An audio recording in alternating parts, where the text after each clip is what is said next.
부르사에서 이즈미르까지의 여정은 단순한 이동이 아니었어요. 거의 4시간 동안 산을 지나고 평원을 건너고 바다가 조금씩 가까워질수록 마음은 더 설렜지요. 어느 순간 멀리서 짙푸른 바다의 기척이 느껴졌어요.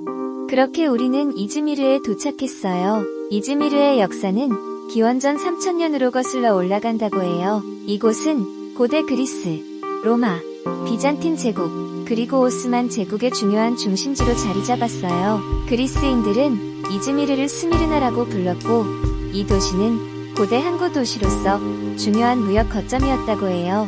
1922년 그리스와의 전쟁 후 대규모 화재로 인해 많은 건물이 파괴되었지만 그럼에도 불구하고 이 도시의 유산은 여전히 살아있어요. 이즈미르는 에게해를 향한 평화로운 해안 도시로서 자연의 아름다움이 살아 숨쉬는 넓게 펼쳐진 해안선을 따라 바다와 하늘이 맞닿은 경치가 일품이에요. 이즈미르의 날씨는 지중해성 기후로 여름은 덥고 건조하며 겨울은 온화하고 비가 자주 내린답니다. 오늘날의 이즈미르는 터키의 제3의 도시로서 상업과 산업, 문화가 발달한 중심지예요. 현대적인 건축물과 쇼핑몰이 늘어선 한편 전통적인 시장, 오래된 성곽, 고대 유적지가 어우러져 이즈미르만의 독특한 매력을 발산하고 있어요. 또한 터키에서 문화와 예술의 도시로 알려져 있는데 매년 다양한 예술 축제와 공연들이 이 도시에서 열린다고 해요. 이즈미르 지역은 터키에서 손꼽히는 맛의 도시로도 유명한 곳인데 에게해의 신선한 해산물부터 튀르키예의 대표적인 요리인 케밥, 미드의 돌마, 시즈지까지 다양한 음식들을 여기에서 맛볼 수 있어요. 코낙 광장, 시계탑, 코낙 광장과 이즈미르 시계탑은 이즈미르의 랜드마크와 같아요. 광장 중앙의 우뚝 선 시계탑은 1901년에 만들어졌는데 마치 도시의 시간을 지키는 수문장 같아 보였어요. 케메르알트, 재래시장, 케메르알트 시장은 시계탑에서 걸어서 몇 분 거리에 있는 이즈미르 최대의 재래시장이에요. 아고라 유적지, 고대 이즈미르의 아고라 유적도 이 시장 북쪽 끝에 자리 잡고 있어요. 도심 한가운데에 이렇게 고대 유적이 숨어있다는 것이 신기할 정도예요. 이즈미르의 과거와 현재가 이렇게 공존한다는 것, 바로 그게 이 도시의 매력이에요. 아산소르, 튀르키예어로 엘리베이터라는 의미의 아산소르는 시내 전체를 볼 수 있는 전망대예요. 일몰 무렵에 가면 무척 아름다운 에게해의 석양과 함께 이즈미르만에 걸쳐있는 이즈미르시의 전경을 볼 수 있고요. 꼭대기에 식당도 있어서 이즈미르 시민들의 프로포즈 장소로도 애용된다고 해요. 카디페칼레 언덕, 조금 숨차게 언덕을 오르면 고대 성벽과 함께 도시 전경이 한눈에 펼쳐져요. 저 멀리 바다와 항구, 붉은 지붕들이 겹겹이 이어지는 풍경. 셀축은 튀르키예 서남쪽 끝에 자리한 중간 규모의 도시로 서쪽의 휴양해안 도시인 쿠샤다스, 남쪽의 휴양해안 도시인 마르마리스, 북쪽에는 튀르키예 제3의 도시인 이즈미르, 동쪽에는 데니즐리가 있어요. 대부분의 유명한 유적지와 관광지는 이 셀축에 모여있다고 보시면 돼요. 이즈미르에서 자동차로는 1시간에서 1시간 30분 거리이며 거리로는 80km에서 88km의 위치에 있어요. 에페소스는 기원전 10세기경 이오니아 그리스인들에 의해 세워진 고대 도시로 로마 시대의 모습이 가장 잘 남겨져 있기에 셀축에 오는 사람들의 99%는 에페소스 유적지를 보기 위함이고 나머지는 곁다리에 지나지 않는다 해도 과언이 아니에요. 2000년 전의 무역도시, 항구도시로서 상당한 번영을 누렸던 곳이며 얼마나 번성했는지 전성기에는 20만 명 이상이 살았다고 해요. 일반적으로 번성했던 로마의 도시는 그 도시가 새로운 세력에 의해 정복된 이후에는 개조나 파괴와 같은 역사가 반복되기에 유적이 남아있기 어렵다고 하는데 에페소스는 몇 번의 큰 지진과 전염병으로 로마인들이 떠나고 유령 도시가 된 후에 셀슈스, 오토만 등에 의해 점령되었으나 당시 정복 세력은 굳이 이곳을 개조하거나 파괴할 필요성을 느끼지 않았다고 해요. 이런 이유로 이미 도시의 기능을 하지 않았기에 오히려 유적이 생생히 남겨진 것이라고 해요. 오랜 시간 동안 구석구석을 걷는 동안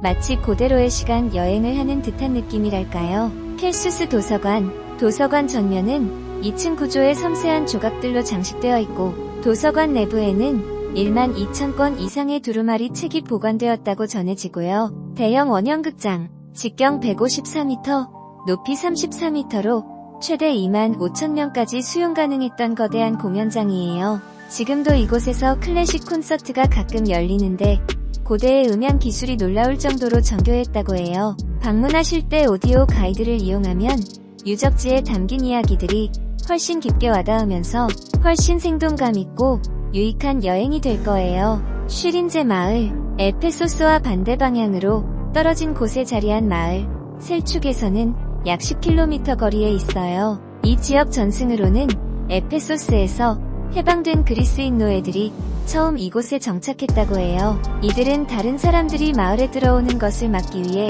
마을 이름을 튀르킨제로 지었대요. 튀르키예어로 더러운이라는 뜻이라고 해요. 그 이후 독립전쟁으로 튀르키예 공화국이 수립된 이후 그리스와 주민교환 협정을 맺었고 1924년 그리스계 주민들이 모두 그리스로 이주한 이곳을 그리스 북부 테살로니키 지방에서 살고 있던 투르크계 주민들이 이곳으로 옮겨오면서 마을 이름도 즐거운이라는 뜻의 쉬린제로 바뀌었다고 해요. 돌로 포장된 인도와 돌담벽, 분홍기와를 얹고 흰 회벽칠을 한 그리스풍의 가옥들, 아기자기한 수공예품을 파는 가게와 와인숍 등 소소한 볼거리가 많은 작은 산골 마을이에요. 에페소스와 쉬린제를 하루에 묶어서 다녀오기 좋아요. 아르테미스 신전, 아르테미스 신전은 이집트의 피라미드 등과 함께 세계 7대 불가사의 중 하나였던 곳이라고 하는데 지금은 넓은 평탄한 습지에 큰 기둥과 짧은 기둥 각각 한 개씩만 서 있을 뿐이고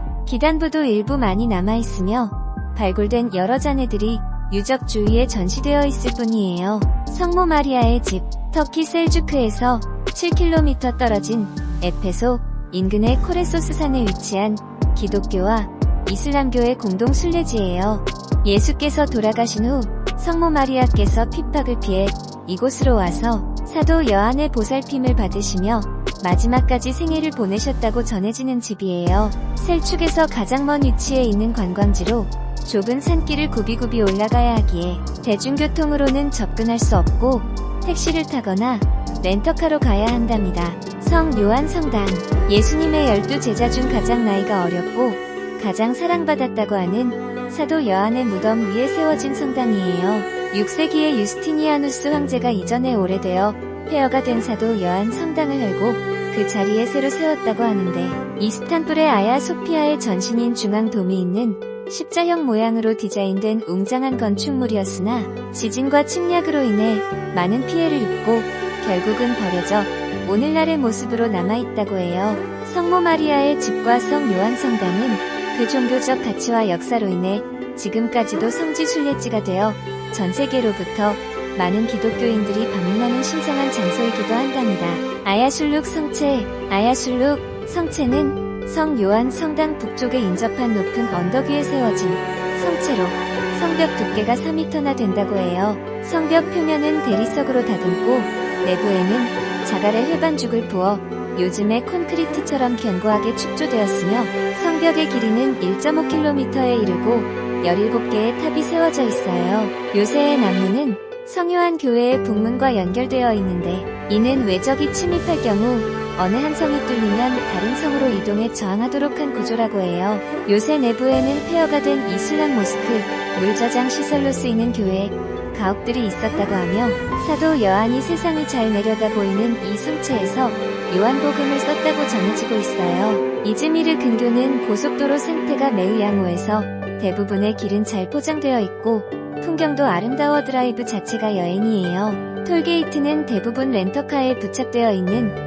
HGS 자동 요금 시스템을 이용하시면 되고 주차 역시 노상 주차도 많고 유료 무료 공용 주차장이 잘 마련되어 있어요. 유명한 관광지 주차장은 아무래도 요금이 더 비싸니 참고하세요. 여행하시기 좋은 계절은 4월에서 11월까지가 날씨도 좋아서 여행하기 최적기이지만 성수기에는 가격도 오르고 사람들도 많으니 사전에 미리 확인하시고요. 겨울 여행은 제 경험상 기후변화 때문에 가급적 피하시는 게 좋다는 게 개인적인 의견이니 참고하시면 좋을 듯합니다. 다음에는 온천 수영장으로 유명한 파무칼레가 있는 데니즐리로 찾아뵐게요. 오늘도 행복한 하루 되시기를 기원드리며 감사합니다.